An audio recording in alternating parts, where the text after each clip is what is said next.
The sun hung above the arena like a sword suspended by a thread. The roar of thousands shook my bones, and the ground trembled beneath my feet as if the Colosseum itself was breathing. I stood under the stone arch of Section 15, where shadow devours light, clutching a small clay token with my seat number pressed into it. The iron gates slid apart, and a wave of golden sparks rolled across the arena. Helmets of legionaries, spears polished until they blinded. "The Nomicus has declared the beginning," someone shouted into my ear. A moment later, water surged beneath the planks. Today, ships were to fight here. But first, I must show you the stone beast we call the Flavian Amphitheater, the Colosseum. Above it spreads the Valerium, a vast canopy of white sails, shielding the crowd from the pitiless sun.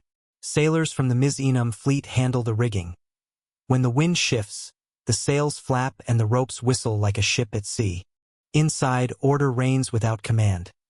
Senators and priests near the arena, then knights, behind them the common folk.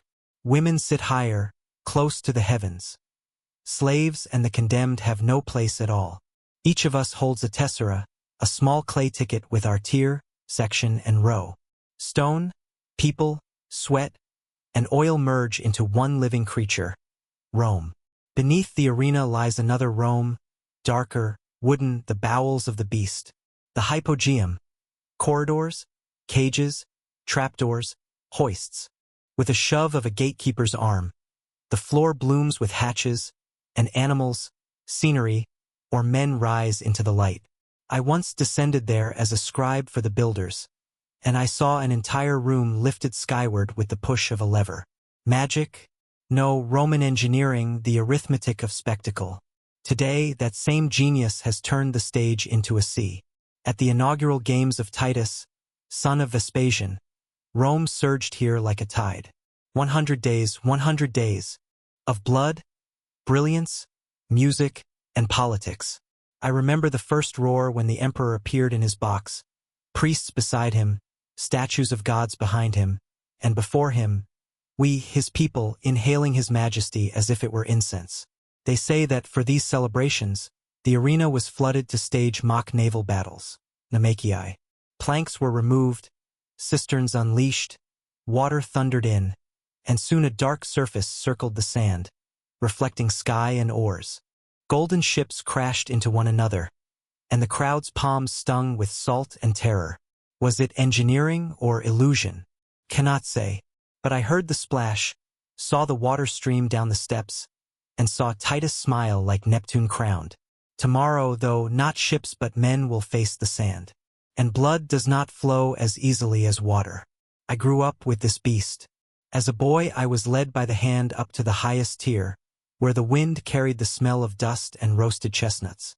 From there, the gladiators looked like figurines, yet beneath the iron gates below we heard the rumble of animals. The morning Venetians, hunts. Fighters with short spears, nets, and shields faced lions and bears. Sometimes a panther sprang forth, a black knot flung into the sun.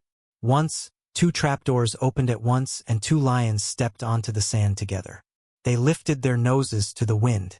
For a moment I thought they would laugh at us. Then the hunters struck, and the crowd roared as if we had slain fear itself. By evening came those we awaited most, the gladiators. Each with his school, his comrades, his cry. Murmillos with heavy shields and swords.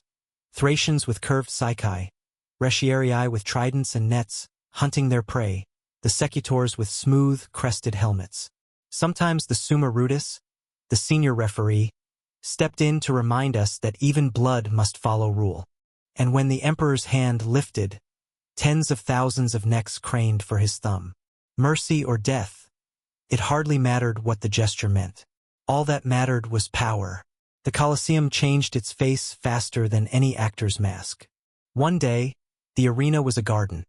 Shrubs, palms, fountains spraying mist to keep the sand from dusting. Another, it became a foreign land, Nubia, Dacia, Hispania, Britannia. All the empire collapsed into a circle, conquered by our gaze.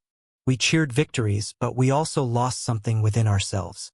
Once, I watched a boy gladiator, tattooed Scythian or Briton, fall into the sand, smiling as he died. It struck me. He was dying not for glory, not for Rome, but for our appetite. My throat clenched, but I showed nothing. Rome does not approve of tears that are not cries of triumph. Stories cling to this place like ivy. They say on hot days the emperor ordered the crowd sprinkled with saffron water, and the air smelled of bread and sun. They say that once, from the colonnades, clouds of incense rolled out like applause. They say empresses sent handkerchiefs and glances to fighters, and some of those men carried keys to secret doors. I cannot prove any of it, but I was there when, at sunset, the sails of the Valerium collapsed with a sigh, and a golden stripe of sky widened above the sand. For a heartbeat, silence fell. I thought, this house of stone speaks not only in noise, but in light. Politics always sat beside us, a quiet neighbor who bought the wine. Every emperor knew the Colosseum was his mirror. From here, ruling was easier than in the Forum. The people did not argue, they chose favorites. That is why the games were free, bread was given, but spectacle was sacred. When fire ravaged the city, rebuilding began at once. How could the emperor leave silent the stone mouth that fed his power? When earthquakes cracked its arches, architects slept on scaffolds. Stone is the voice of power. It must never go hoarse. Yet stone remembers more than power desires. Inscriptions are erased, but scratches remain. Who will read them when we are gone? Years passed. I learned to recognize gladiatorial schools by their scars, and the slaves who worked the hypogeum machinery by the clank of their chains. I saw new faiths arrive, symbols carried under arches, sins renumbered. Some whispered that Christians had died here. Others denied it, calling it legend. I only know what I saw. Sometimes the arena punished, sometimes it forgave. Once, a condemned thief was thrown a wooden staff instead of a sword. He stood laughing and weeping at once. The emperor lifted his hand. The lion was caged. The boy walked free, touching the stone as if it were holy. Was it mercy or politics? The Colosseum preserves not answers, but moments. But even beasts of stone grow weary. Rain gnaws at the joints, lightning rages, earthquakes shake its bones. Columns fall, blocks are stolen to build churches and palaces. Stone is stone. Today an arena, tomorrow a cathedral. I am old now. When I walk beneath the arches, I know where the stone is still warm, and where it has turned eternal and cold. Sometimes, when Rome sleeps, the silence here is so deep I hear the dust breathe. I close my eyes, and again I see water on the arena. Hear ropes creak, and feel the sun crack the air. I ask myself, was all our grandeur just a decoration for a single question? Whom did we truly glorify, gods, emperors, or our own hunger for spectacle? If you walk these arches today, tourist, pilgrim, historian, pause beneath the fifth vault. Breathe deeply. You'll smell wine, olive oil, metal, and ash scents that do not fade with centuries. Look upward. The sky seems still veiled by sails, ready to tremble in the wind. Place your palm on the travertine. Feel its roughness, worn by prayers and curses alike. The Colosseum was never only a place of death, nor only of glory. It was a theater of human nature, magnified to the size of an empire. We came here seeking the limits, between mercy and cruelty, discipline and frenzy, spectacle and truth, and always left with the sense that the limit lay farther still. And yet, listen, it still breathes. When wind passes through the arches, a roar echoes. Not lions, not crowds, but stone remembering its young heart. By day it is bathed in sun. By night it is a bowl of stars.